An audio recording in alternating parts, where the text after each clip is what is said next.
Vamos orar, queridos? Feche seus olhos, abaixe sua cabeça e vamos pedir ao Senhor mais uma vez que Ele nos conduza, Ele fale conosco neste início de noite. Senhor, nós somos profundamente carentes da Tua graça. O Senhor conhece a história de cada um de nós aqui e daqueles que nós trazemos no nosso coração, na nossa vida. É diante de Ti, ó Deus, que nós nos prostramos agora, dizendo que nós reconhecemos o Seu amor, dizendo que nós reconhecemos o Teu poder, mas que às vezes as nossas emoções não Te alcançam, não conseguem sentir a Tua presença, não conseguem encontrar esperança. Mas sim, ó Deus, nós estamos aqui porque nós não vamos caminhar segundo os nossos sentimentos, segundo as nossas percepções, mas sim segundo aquilo que o Senhor é e que a Tua palavra diz que o Senhor é e que a história prova que o Senhor é. Um Deus bondoso, um Deus gracioso, um Deus grande e poderoso. É diante de Ti, ó Deus, que nós colocamos as nossas vidas, as nossas famílias. É diante do Senhor que nós colocamos aqueles queridos que nós tanto queremos que o Senhor os toque. Pai, opera em nós os milagres do Senhor. Opera em nós, ó Deus, aquilo que só o Senhor pode fazer. E permita, Senhor, que esta aula nos abençoe, que esta aula nos encoraje, que esses aprendizados da Tua palavra venham ser recursos do Senhor a abençoar as nossas vidas e a vida de tantos outros. Obrigado por esses queridos que o Senhor trouxe aqui. Obrigado pela dedicação do Fabiano nos abençoando. Obrigado, Senhor, por toda a estrutura que o Senhor nos dá. Pedimos que o Senhor abençoe e dirija-nos, porque sem a Tua bênção nós nada somos. Em nome de Jesus, amém. Amém. Queridos, o microfone que eu estou usando é só para gravação, então eu vou falar alto, e caso vocês precisem participar com algum acréscimo, alguma pergunta, aguarde eu levar o microfone até vocês, mas falem bem alto, porque é só para gravação, senão as outras pessoas acabam não ouvindo, tá bom? Vamos recapitular de uma forma extremamente rápida aquilo que nós vimos nas aulas anteriores. Na primeira aula, nós vimos um levante de todas as dificuldades de se viver relacionamentos sobre a mutualidade, uns aos outros, o cuidado, a transformação de vida, abandonar pecados, abandonar hábitos. Nós vimos, então, uma série de dificuldades. Na semana passada, nós já começamos a estudar um pouco de como vencer estas dificuldades. E hoje, e pelo menos mais uma aula, nós ainda vamos continuar desenvolvendo aspectos, ferramentas, maneiras, formas bíblicas, jeitos do próprio Deus de como rompermos essas barreiras. Mas é fato, existem dificuldades, é fato, existem desafios. Eu disse para vocês que toda semana eu ia trazer algum tipo de vício, algum tipo de pecado, algum tipo de coisa que acaba prendendo as nossas vidas. E hoje eu quero introduzir para vocês sobre pessoas que lutam com álcool ou com drogas. Quantos de vocês conhecem alguém que luta com álcool ou com drogas? Levanta a mão. Muitos de nós, muitos de nós. É interessante porque, às vezes, a pessoa ela luta com isso, e principalmente o álcool, infelizmente, dependendo da droga hoje, a pessoa ela não se categoriza como um viciado. Ela não se dá, eu tenho uma necessidade disso, isso tem me dominado. Isso é um problema muito grave. Essa semana ainda eu recebi um artigo bem interessante que fala sobre os malefícios da maconha. Porque muitos artigos saem, artigos inclusive que eu não posso dizer, não sou da área, mas aqueles que são da área acabam questionando o quão real eles são, dizendo que a maconha não faz mal e que a maconha, na verdade, é uma questão terapêutica, enfim. Esse artigo ele contrapõe isso, ele diz que sim, a maconha faz mal, e o problema é que a consequência de se usar a maconha vai vir depois de anos, principalmente na vida adulta. A possibilidade de depressão, a possibilidade de suicídio, dentre outras coisas, aumenta muito mais. Então, é uma pesquisa muito séria que foi feita, foi avaliada, e vem para nos alertar, vem para abrir os nossos olhos, né? Eu imagino que, possivelmente, dentro dessa sala, ninguém lute com o álcool, ninguém lute com as drogas. Mas quantas pessoas nós conhecemos que Deus quer usar as nossas vidas, que Deus quer usar a verdadeira igreja como mutualidade bíblica uns aos outros para levarmos essa esperança, essa transformação? E eu coloquei aqui também viciado em jogos. Quantos de nós também não assumimos? Nós não vamos dizer, sou viciado em jogos, mas somos, né? Que tipo de jogos? Qualquer um. Talvez algum tipo de jogo, futebol, assistir jogo de futebol, talvez jogar jogo de futebol, Talvez alguns aqui possam ser viciados na academia, viciados em correr, viciados em algum tipo de jogo eletrônico no celular, no videogame ou em qualquer outra questão. A verdade é que qualquer coisa que a gente faça muito e qualquer coisa que fuja, que serve para a gente fugir da realidade, serve para a gente fugir de uma dor, fugir de um estresse, pode estar tomando um lugar inapropriado dentro das nossas vidas. Porque o único que pode nos ajudar no meio das dificuldades, das lutas ou de qualquer outra coisa é o Senhor. Qualquer coisa que seja um alívio para mim antes que Deus, possivelmente vai estar tomando o lugar de Deus na minha vida e vai me controlar. Mas então há esperança para pessoas assim? Será que alguém aqui tem algum tipo de vício que não seja esses que eu citei aqui, seja das outras aulas, ou seja, de repente, outros que ainda vou citar aqui, ou algum que eu nem conheça? Será que na sua vida há algum tipo de busca, algum tipo de anseio, algo que não se completa? Há esperança para nós. Há esperança para nós, há esperança porque o Deus de toda graça criou a igreja. O Deus de toda graça se revelou humano entre nós, em Cristo Jesus, se fez como homem, caminhou como homem, viveu como homem, morreu em nosso lugar. E tudo isso ele fez para estar bem próximo de nós e também nos dar todos os recursos que nós precisamos para viver uma vida em novidade de vida. Há esperança para qualquer destroçado, seja você ou alguém que está à sua volta. É a respeito disso que nós temos estudado. Mas como superar as dificuldades de viver a prática da mutualidade?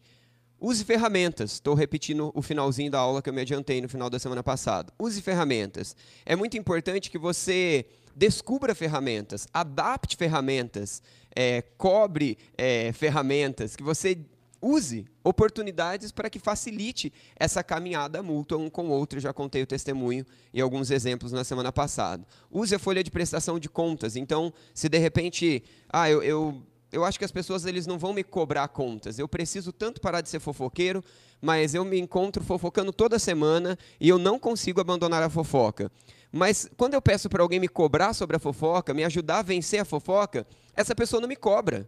Passa dias, passa meses e não sou cobrado. E com isso, esse hábito, esse pecado se torna algo arraigado em mim, eu não consigo abandonar. Então, crie ferramentas. Eu trouxe apenas uma ideia, apenas um modelo que eu tenho usado. Eu uso na minha própria vida isso com as pessoas que eu presto conta em diversas áreas da minha vida. E aqui eu preencho no espaço livre quais são as áreas que eu estou tendo dificuldade naquele período. E eu dou uma nota diária para aquelas áreas. E aí, semanalmente, eu envio para 3 pessoas.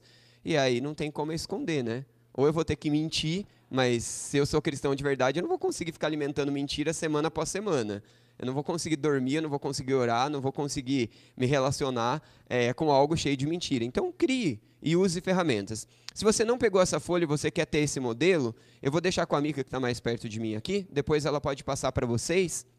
E você pode ter acesso a isso. No final do curso, eu vou mandar isso também lá no nosso grupo, tá bom? A gente está colocando os PowerPoints através dos links, as aulas gravadas, e também esses recursos a gente vai disponibilizando para vocês. O importante é, use ferramentas, crie e-mails, para que você certifique de que o outro está mudando e que você também está mudando. Nós precisamos disso. Os encontros regulares que nós falamos, não adianta, né? Eu preciso abandonar a fofoca. Eu vou usar só esse exemplo hoje. Mas eu fico 3 meses sem falar com a pessoa. Aí, de repente, eu me encontro lá no meio do caminho com o Sérgio. E aí, Sérgio, tudo bem, tudo bem? E a gente tinha combinado que a gente ia prestar conta um para o outro, nos encontramos lá da DPM, mas 3 meses depois, aí eu falo para ele, né? E aí, como você tá, tal? E aí ele também me pergunta, e aí, Walter, tá lutando bem contra a fofoca? Tô. Aquela semana eu lutei bem. Mas o restante dos 2 meses e 3 semanas foi péssimo. Entende essa necessidade da regularidade, essa necessidade de criar ferramentas e recursos para ser algo regular? Dentre outras ferramentas que nós podemos pensar. Quero pensar com você hoje de uma forma um pouco mais profunda sobre o que o cuidado mútuo, o que uns aos outros, o que a prestação de conta, a parceria de oração, chame você o que quiser, discipulado, precisa ter. Se você puder abrir a sua Bíblia em Neemias, capítulo 1 e 2, ou acessá-la, é importante, porque eu vou citar alguns versos, eu não vou lê-los, porque o tempo não me possibilita, mas eu vou citando os versos e eu vou fundamentando em cima dos versos estas verdades que nós somos encorajados aí. O que o cuidado mútuo deve conter, então, segundo Neemias, capítulo 1 e capítulo 2. Vamos lembrar primeiro o que está acontecendo ali em Neemias. Neemias, ele era copeiro do rei Artaxerxes, e como copeiro do rei, ele tinha uma responsabilidade muito grande. E ao mesmo tempo que ele tinha uma responsabilidade muito grande, que era estar diante do rei, certificado que o rei iria ser servido, não tinha veneno, ele tinha contato diário com o rei, algo que não era comum para as demais pessoas, mas ele tinha esse contato diário. Porém, a cultura diz que era extremamente proibido algum servo do rei falar com o rei sobre algo pessoal, sobre alguma coisa da própria vida. Só que nesse determinado dia, narrado no capítulo 1 e 2, Neemias se encontra extremamente triste. Por que Neemias se encontra triste? Neemias está triste porque chegou a ele a informação de que o seu povo, de que os seus irmãos, não irmãos de sangue de primeiro grau, mas o seu povo, o povo de Israel, estava sofrendo muito, estava sofrendo terrível situação. Então, com o coração triste e com o coração muito apertado, ele continua servindo o rei, tentando esconder a expressão de tristeza, que também era proibida de ser mostrada. Então, alguém que servia ao rei precisava servir sorrindo e feliz, independente do que estava acontecendo. E ali ele tentando fazer isso não foi bem sucedido. E o rei nota e pergunta para ele o que está acontecendo, que também já é uma graça de Deus, porque não era algo comum acontecer. E aí, então, começa o primeiro e grande risco que Neemias decide passar. Neemias diz o que está acontecendo. Neemias diz que está triste pelo que está acontecendo, porque o rei perguntou. Tudo bem, tem uma determinada abertura aí. Mas ainda assim ele corre o risco de ser julgado e de ser condenado por contar a respeito da própria vida. Pausa aqui, estou contando a história, não vou ler os versos, você pode ler na sua casa depois, do capítulo 1 e 2. Mas note que Neemias, ele ama tanto o seu povo, ele ama tanto os seus irmãos em Cristo, ele ama tanto a sua nação, que o fato de saber que aquele povo estava sofrendo, o fato de saber que aquele povo estava sendo destruído, o coloca numa tristeza profunda.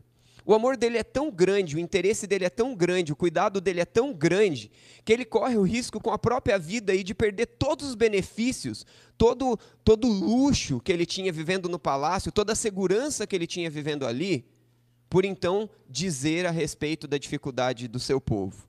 E aí a história ela continua se descrevendo e Deus vai agindo de forma maravilhosa ali. E o que acontece? Acontece que o rei então diz para ele, não, você pode ir lá reconstruir as muralhas de Jerusalém. E o rei não apenas permite que ele vá lá interferir naquele grande problema, quanto o rei dá os recursos para que ele possa ir, o tempo para ele se ausentar. Pausa de novo na história. Mas está tão confortável no palácio? Mas está tão gostoso onde eu estou? Eu tenho paz, eu tenho segurança, eu estou confortável. Esse era, sem dúvida alguma, o sentimento dele. Note que ele estava cercado de tudo que ele precisava para não precisar de nada. Ele tinha tudo. Não precisava de problema, não precisava de dor de cabeça. Mas para o povo de Deus, para nós irmãos em Cristo, não existe isso. Se um irmão meu está com algum problema, eu também estou. Se o meu irmão trai a sua esposa, eu estou junto nessa traição. Se o meu irmão deixou de ser fiel no dedicar-se, no servir a igreja, eu estou deixando de ser fiel. E no coração de Neemias isso estava tão claro, no coração de Neemias isso era tão forte, que o interesse e o zelo que ele tinha era o interesse real pelo outro. Há no meu coração, há no seu coração o interesse alheio, o interesse pelo irmão em Cristo deste tamanho, ao ponto de abrir mão dos meus recursos, ao ponto de correr risco pelo outro. Não é interessante isso? Quantos riscos você tem corrido ao longo da sua vida cristã em favor do outro? Quantos esforços você tem feito em favor do outro? Quanto interesse há realmente na minha e na sua vida? E a base disso é o capítulo 1, versículo 2 e 3, e eu já narrei para vocês o que acontece. Um outro cuidado que deve haver é o clamor.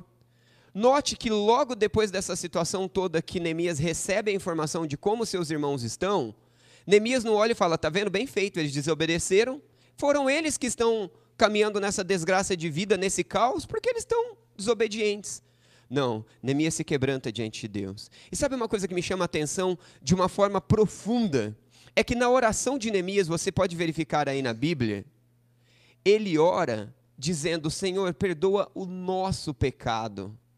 Nos perdoa por havermos abandonado ao Senhor, virado as costas para Ti. Mas espera aí, Neemias estava bem, Neemias estava confortável, Neemias estava seguro, Neemias tinha todos os recursos que ele precisava no palácio, e Neemias estava caminhando com Deus. Por que ele ora se colocando como se ele também estivesse naquele pecado? Por que tem essa questão do plural aqui nessa oração? Porque o entendimento de Neemias de comum, o entendimento de Neemias de comunidade, o entendimento de Neemias de o que é ser cristão, é muito mais amplo. É como a Bíblia diz, é como Jesus ensina. É como nós temos sido abençoados, né? Vocês estão ouvindo nessa sala, aí no domingo nós temos ouvido sobre isso, na quarta-feira nós temos ouvido sobre isso, e Deus parece que está nos apertando de todos os lados para nos ensinar sobre isso. Mas quando eu vou orar pelo meu irmão, quando eu vou orar por alguém, eu tenho me colocado entendendo que eu sou responsável pelo pecado dele, eu tenho parcela na culpa daquele pecado, na culpa daquele erro? Porque a nossa tendência é nos esquecermos disso. E facilmente apontarmos o pecado, apontarmos o erro do outro. Ao invés de orarmos, ao invés de abrirmos mão do nosso conforto, corrermos o risco, pagarmos o preço. O cuidado mútuo deve conter interesse, deve conter clamor. Deve conter o compartilhar da dor do outro. Se você verificar o versículo 5 e 6, ele se coloca como alguém que está sofrendo pelo pecado alheio. Ele se coloca como alguém junto, como eu acabei de dizer para vocês. Será que no cuidado mútuo, será que no zelo eu estou me interessando, eu estou clamando, eu estou compartilhando da dor do outro?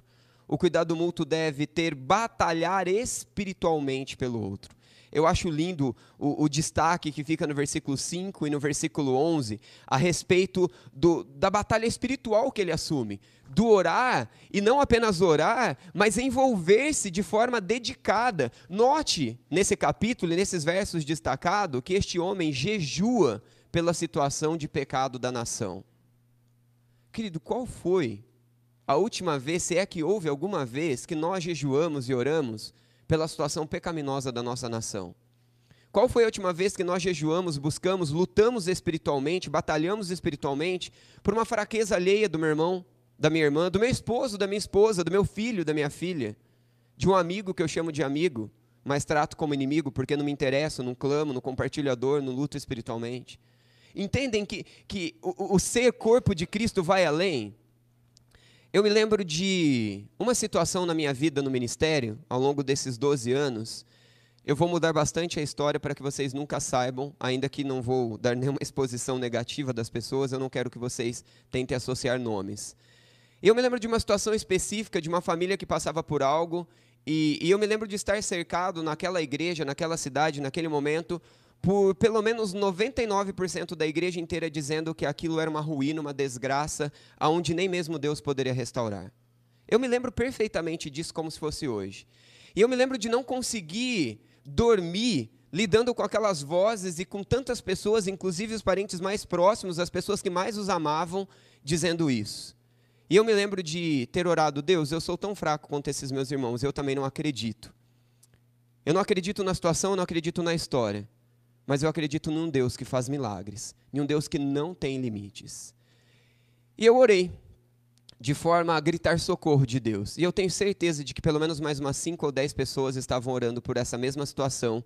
E não se juntou ao grande grupo que dizia: não tem jeito, esquece, acabou, essa família já era, tudo aí é ruim, é um pior que o outro, é um mais caótico que o outro, é muito mais saudável, é muito melhor para essa família, para cada indivíduo dela, que cada um viva a parte um do outro e eles vão viver menos desgraçadamente, menos pior, menos ruim. Essa família está restaurada. E eu tenho visto o milagre de Deus nessa vida, nestas vidas. E como eu vejo Deus usando essas vidas? Nosso Deus não se limita à minha história, nosso Deus não se limita a nós. Mas nós precisamos nos interessar, nós precisamos clamar, nós precisamos compartilhar da dor e nós precisamos também batalhar espiritualmente. Batalhar espiritualmente. Jejum faz parte de uma das ferramentas dadas por Deus para nos fortalecermos espiritualmente, para buscarmos e focarmos a Deus e desfocarmos nós, as nossas forças, os nossos recursos que são tão nulos e tão pequenos. Cuidado mútuo deve conter também o entendimento de ser um com o outro. De ser um com o outro. Note O plural que eu já citei. Neemias ora pedindo perdão como se ele também tivesse pecado e ele não fazia parte diretamente daquele pecado. Mas ele entende que quando o outro peca, ele peca também. Eu e você precisamos entender isso. Cuidado mútuo deve conter, se colocar como pecador junto ao outro. Eu coloquei de propósito, repetindo essas duas coisas que são parecidas. A primeira, ser um com o outro, é compartilhar mais da dor do outro, é sentir o que o outro está sentindo, é dividir a dor do outro, é tentar perceber que aquilo dói no outro. E se colocar como pecador junto ao outro, tem essa ideia de entender que o outro pecou, eu também pequei, porque nós todos fazemos parte de um mesmo corpo. Eu cortei um cortinho de nada no meu dedinho aqui, ó, essa semana, fui cortar o pão, passei, cortou.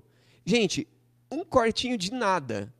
E eu fiz um monte de coisa usando as duas mãos e esse negócio me incomodando. Passei remédio e estava ali, um cortinho de nada no meu dedinho, no mindinho ainda. Somos um corpo. Eu sou um corpo. Tem 2 pernas, 2 braços, 2 pés, 2 mãos.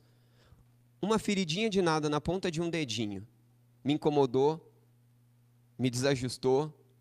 Então, se um irmão peca, eu preciso sentir a dor desse pecado. Eu preciso entrar com providência. E, queridos, lembra que eu contei quase chorando para vocês, quando iniciei o curso, de um amigo pastor jovem que havia destruído sua família, que havia destruído seu ministério, e que ele era um exemplo, ele nunca tinha pecado com aqueles pecados, e que ele sempre foi um exemplo naquilo? Eu venho acompanhando esta família há um tempo, e pela infinita misericórdia de Deus, milagres maravilhosos estão acontecendo. Perdão, restauração, libertação de um Deus que transforma destroçados em abençoados. Que usa aqueles que um dia foram destroçados e agora são abençoados para levar essa bênção transformadora para outros.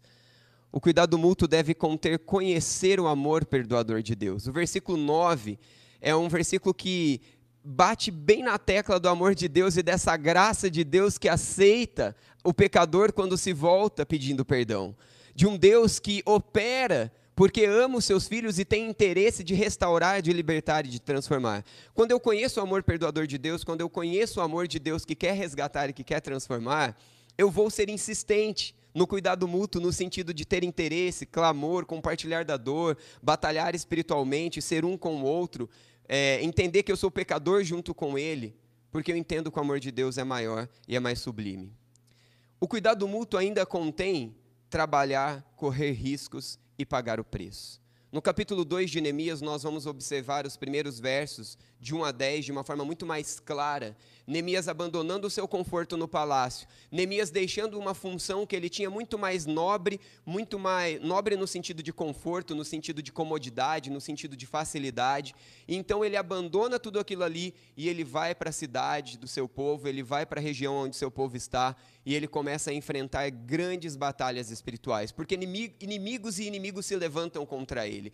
Tantos e tantos querendo destruir a obra que Deus está fazendo nele e através dele. Mas ele vai à frente, ele abandona tudo, ele paga o preço, ele corre o risco. E ele trabalha de forma árdua, dedicada em favor do outro. Se nós ficássemos só aí, nós já teríamos desafios e bênçãos e recursos para a semana toda, a vida toda e por bastante tempo. Mas o cuidado mútuo, ele também exige de nós outras coisas. Dentro do cuidado mútuo é necessário a prática da mutualidade com prudência. Prudência. Prudência. Repita comigo, prudência. Queridos, é uma coisa que, se a gente observar todas as ordenanças de Deus, tiver um coração cheio de amor, cheio de graça, cheio de disposição de ajudar, mas se nós não formos prudentes, nós vamos ser pedra de tropeço na vida do outro. Nós precisamos ter prudência. Da onde eu tiro isso na Bíblia? Vamos lá para Provérbios, do capítulo 1 ao capítulo 31. A prudência é o que mais é ensinado ali. Vamos passear pela Bíblia inteira. Prudência, sabedoria, ter percepção do todo é uma orientação de Deus. É um fruto consequente de quem caminha com Deus. Agora, querido, será que nós estamos sendo prudentes, tanto no que nós falamos de nós para o outro, e em como nós ouvimos do outro aquilo que ele está compartilhando com nós? Será que há prudência? Será que há uma percepção sábia, cuidadosa, paciente nesse processo? Quantas vezes eu vi pessoas ouvindo uma prestação de conta, um confessar de pecado e coisa do tipo, e as reações de quem recebe essa informação ser péssima, ser desesperadora, ser assustadora, ser incômoda. Quantas vezes eu vi pessoas lidando com isso de forma errada? Quantas vezes eu, na minha história, olho para trás e falo, poxa, nessa situação eu poderia ter sido mais prudente, eu poderia ter agido com prudência. Para que eu possa prestar conta da minha vida para o outro e ouvir do outro para comigo, eu preciso ter prudência. E para eu ter prudência, eu preciso orar. Antes de ouvir algo de alguém, ore. Depois que ouviu algo de alguém, ore. E depois, todo o tempo, ore e continue orando. Nas sextas-feiras, de modo geral, eu separo a minha agenda para atender as pessoas aqui na igreja. Não que eu não faça isso durante os outros dias da semana, mas só quando há urgências, do contrário, na sexta-feira. E, de modo geral, tem um atrás do outro, e eu não tenho tanto tempo. Mas uma coisa que eu me esforço em fazer e que eu não abro mão, é que sempre eu vou orar. Ao longo do dia, eu vejo que a pessoa marcou, a secretária colocou lá na minha agenda, eu já começo a orar por aquela vida. Quando eu sei que a pessoa vai entrar na minha sala, eu oro. A pessoa entrou, eu oro com ela. A pessoa saiu, eu oro com ela. Eu sei que a outra vai entrar, eu oro sozinha, a outra pessoa entrou, eu oro com ela. Porque não é de mim. Não há recurso em mim. O fato de eu conhecer a Bíblia, o fato de eu conhecer a palavra de Deus, o fato de eu conhecer a ferramenta não muda a vida de ninguém. Quem muda a vida das pessoas é Deus. Eu sou um mero instrumento que Ele decide usar ou não. Por isso a gente precisa de prudência, a gente precisa de oração, a gente precisa de dependência. Prudência vem consequentemente da dependência de Deus. Só é prudente, só age e reage de forma sábia, de forma que produz para o reino de Deus e para a vida do outro, quem está dependente de Deus. Eu preciso ter sensibilidade. Eu preciso ter sensibilidade, queridos. Note a sensibilidade de Neemias para com o seu povo, de Neemias para com a necessidade alheia. Eu não posso simplesmente atropelar e passar por cima. Eu não posso impor o que eu acho, o que eu quero, a minha forma de ser para o outro. Imagine eu pregando, ou dando aula, ou dando aconselhamento e falando que as pessoas precisam administrar as suas finanças como eu. Não faz sentido. Cada um tem a sua forma de ser, cada um tem o seu jeitão, o seu jeitinho. E Deus nos fez diferente e isso completa o reino de Deus. Olha só, o pastor Fábio é igualzinho o pastor Gessé, né? Eu sou igualzinho ao pastor Gessé, o pastor Vitor é igual ao pastor Gessé, nós somos os 4 iguaizinhos, não é mesmo? Não mesmo, né? Ainda bem que não, porque cada um soma na vida do outro com as diferenças. Nossas qualidades, nossos dons e até os nossos defeitos trabalham um na vida do outro e trabalham na comunidade de Deus. E assim nós somos, mas nós precisamos dessa sensibilidade. Não é impor, não é o meu jeito, eu preciso ser sensível. Gente, eu poderia discutir e conversar, e depois eu vou abrir para vocês falarem um pouquinho e acrescentar sobre, mas é necessário. É necessário bases bíblicas no cuidado mútuo. Eu não posso aconselhar naquilo que eu quero, naquilo que eu acho. Eu não posso aconselhar e abrir a Bíblia e usar um texto fora do contexto. Se eu trouxesse para vocês agora um caso de aconselhamento, uma mãe, um pai, procura um de vocês e fala, meu filho quer fazer muitas tatuagens. E aí, o que você iria usar? Como você responderia? Pode, não pode, é pecado, não é? O que Deus diz, o que Deus deixa de dizer? Não é o que a gente acha. Eu vou pegar lá o texto de Deuteronômio, do Antigo Testamento, um texto que está dizendo que o seu corpo não pode ser marcado, e aí você para aí, né? Porque se você continuar, não te convém usar esse texto. E aí você usa ali e fala, não pode, tatuagem é pecado, o ato de fazer tatuagem é pecado, e quem faz deve ir para o inferno, não merece, né? O céu. E aí você pega um texto fora do contexto, um texto que está dizendo que marcar o corpo com símbolos de idolatria é pecado, e você usa para defender que o ato de tatuagem é pecado. Mas agora eu preciso apoiar tatuagem se eu não concordo? Eu não estou pedindo para você fazer isso. Mas nós precisamos estar respaldados com a Bíblia. Eu coloquei para vocês aí na projeção, dentro do contexto bíblico intencionado pelo autor bíblico, inspirado. Então, não basta pegar uma porção da Bíblia. Eu preciso verificar esta porção, qual era a intenção do autor quando escreveu o livro que esta porção está inserida. Qual era o assunto do contexto que esta porção está inserido? Então eu vou conseguir entender qual o objetivo que Deus permitiu que aquele autor inspirado escrevesse, e então eu vou conseguir chegar na profundeza do que o texto realmente está dizendo. Eu não posso pegar o texto e sair falando qualquer coisa porque ali está dizendo isso. O que eu faço, Deus? O que eu faço? Me dá uma luz, Senhor, abra a Bíblia. Judas foi e se enforcou. Não, isso não, acho que não está tanto assim não, né? Deus, fala comigo, abra a Bíblia de novo. Aquele texto que a Maria fala a respeito de Jesus na festa ali de casamento. Fazei tudo que ele vos manda. Judas foi e se enforcou, fazei tudo que ele vos manda, acho que é para eu me enforcar mesmo. Não, Deus, fala de novo, aí abre lá numa outra besteira, vai lá e se mata, né? Então a Bíblia não nos foi dada dessa forma. E é claro que aqui é um exagero, é uma piada, mas, queridos, quantas coisas nós usamos da Bíblia impondo para o outro que Deus nunca intencionou, que o autor bíblico nunca intencionou, mas nós distorcemos a Bíblia porque nós queremos que o outro seja como nós queremos que ele seja. Quantas vezes nós podemos usar isso para o nosso esposo, para a nossa esposa, para o nosso filho e vice-versa? Então nós precisamos tomar cuidado com isso. Use as bases bíblicas dentro do seu devido contexto.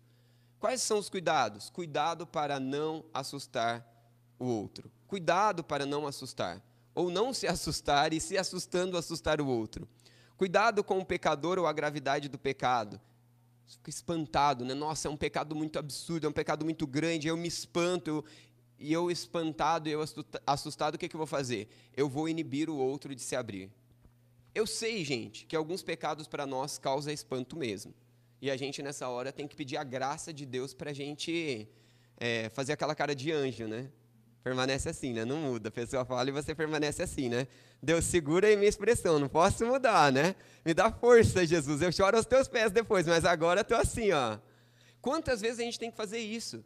Porque o meu pecado para o outro pode ser tão assustador e tão terrível quanto, mas o pecado do outro para mim também. A verdade é que não tem pecadinho e pecadão, tem pecado com consequências diferentes, com uma cadeia de reações diferentes, mas todo pecado é contra Deus que é santo. Todo pecado é contra o plano de Deus que é perfeito, que interfere no plano de Deus, que fere a Deus, porque deixou de crer em Deus, porque deixou de se submeter e de desfrutar de Deus, e fere o povo de Deus e fere todo ser humano, e não só o ser humano, mas fere tudo, animais, todo tipo de planta e vegetação. O nosso pecado tem uma cadeia de consequências e desgraças, essa é a verdade. Mas nós não podemos olhar para os pecados e ficarmos espantados e desesperados. A gente precisa ter uma atitude prudente, uma atitude sensível, com base na palavra de Deus. Como Deus age diante de qualquer pecado? O quê? Isso? Não é possível? Não, para, nem me conta, não quero nem saber disso, pelo amor de Deus.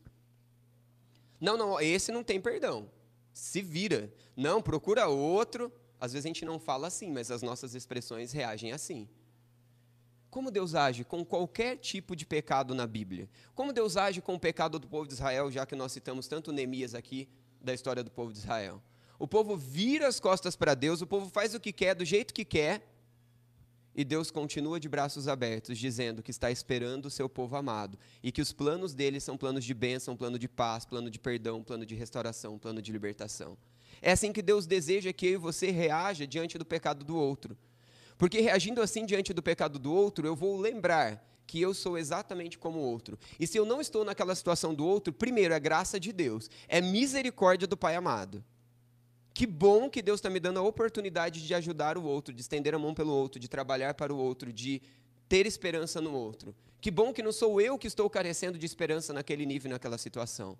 Louvado seja Deus por isso. Mas eu preciso estender as minhas mãos, eu preciso estender a minha vida para isso. Cuidado, queridos, a gente precisa de prudência, a gente precisa de sensibilidade, com base na palavra de Deus. Não é engolir o pecado no outro, não é fazer carinho no pecado do outro, mas é considerar o outro de forma graciosa, amorosa, como Deus faz. E com base na palavra, com base na Bíblia, dar as direções devidas. Cuidado para não ser cúmplice do pecado alheio. Da mesma forma que nós vamos ter todos esses cuidados, todos esses zelos, eu não posso ouvir o pecado do outro e ser cúmplice, né? O outro confessa para mim um pecado, ele continua naquele pecado e eu não faço nada. Espera aí, vou usar um exemplo com você. Eu sei que uma pessoa ela tem contado mentira no seu trabalho semanalmente. E ela vem e confessa para mim isso. Eu vou ter toda essa graça, tudo que nós acabamos de falar e muito mais do que Deus vai me dar nesse processo.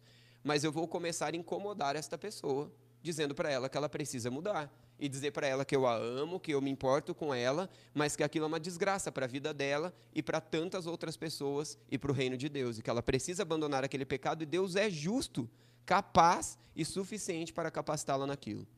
Então, eu vou ajudá-la. Eu vou pegar no pé, eu não vou ser cúmplice. Agora eu tentei 1, 2, 3, 4, 5, 10, 20, 30, 50, 100, milhões. Você vai ter que determinar a quantidade, você e Deus. Não sou eu que posso te dar um número.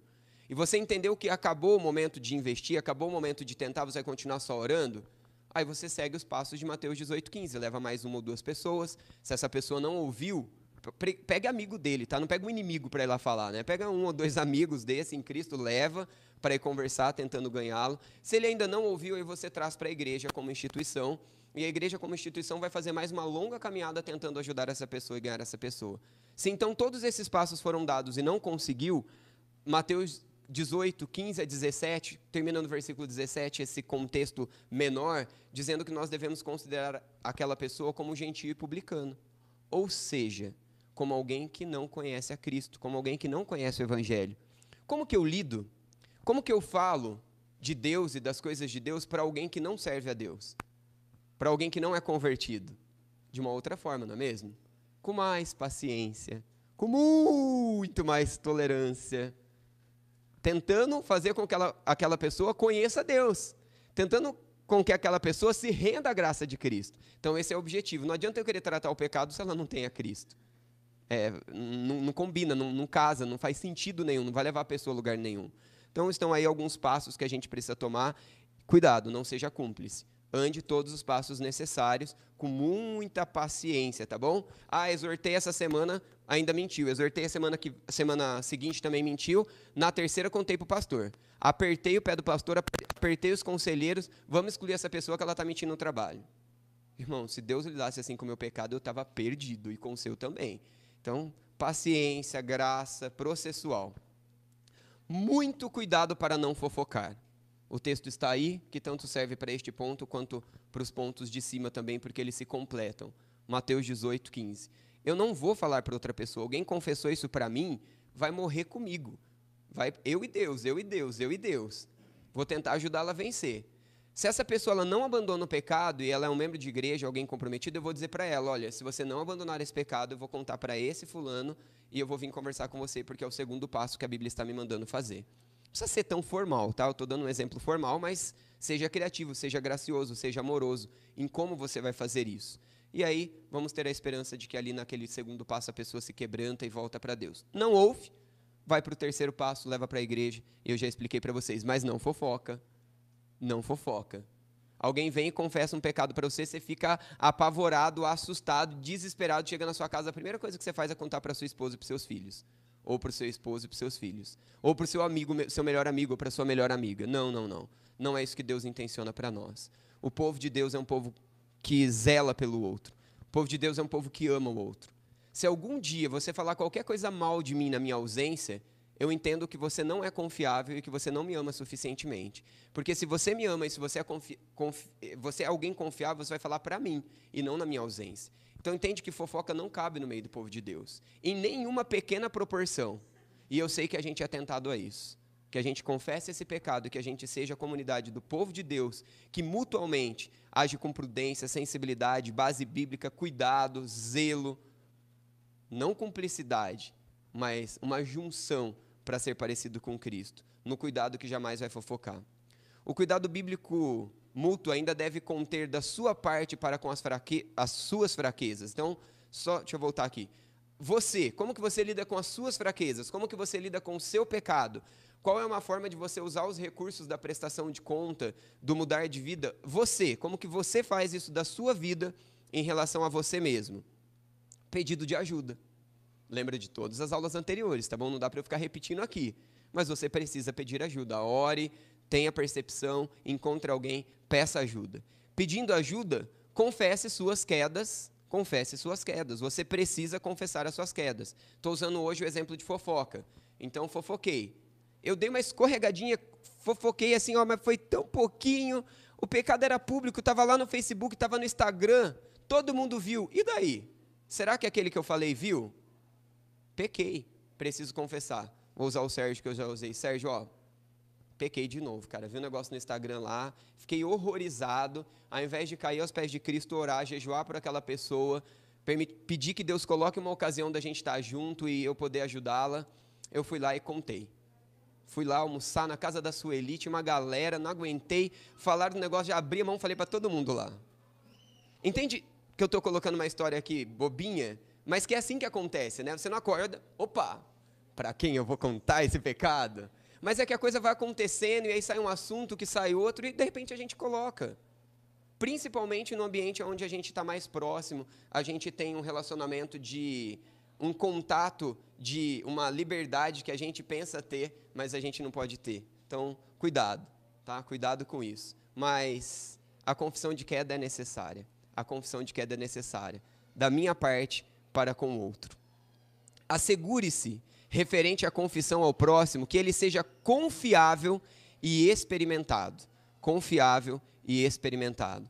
Queridos, não saia falando da tua vida para qualquer um. Seja prudente, seja extremamente subjetivo. Na semana que vem eu vou trazer para vocês, numa continuação desse conteúdo de aula ainda, muitas outras ferramentas do que você precisa fazer no seu prestar conta. Vou completar isso daqui com vocês. E vou dizer também da tua parte, do receber contas do outro, o que você precisa fazer. Mas a aula proposta hoje era ficar só em Neemias, então a gente já passou um pouquinho. Que Deus de graça e misericórdia nos ajude nessa caminhada. Vamos orar mais uma vez? Pai bondoso e gracioso, nós precisamos do Senhor. Nós precisamos do Senhor para vencer os nossos pecados, para vencer as nossas fraquezas, para vivenciar os milagres do Senhor. E nós te pedimos, ó Deus, faça milagres nas nossas vidas. Deus, nós também te pedimos, nos faça, Senhor, instrumentos vivos do Senhor que leve o milagre e a esperança do Senhor para tantas pessoas que o Senhor pode levar às nossas vidas, Pai. Tenha misericórdia de nós, capacita-nos, guarda-nos e conduza-nos como um povo que vive a verdade dos mandamentos de uns aos outros e da mutualidade bíblica. Nós oramos em nome de Jesus. Amém. Muito obrigado, queridos. Até domingo que vem, se Deus quiser.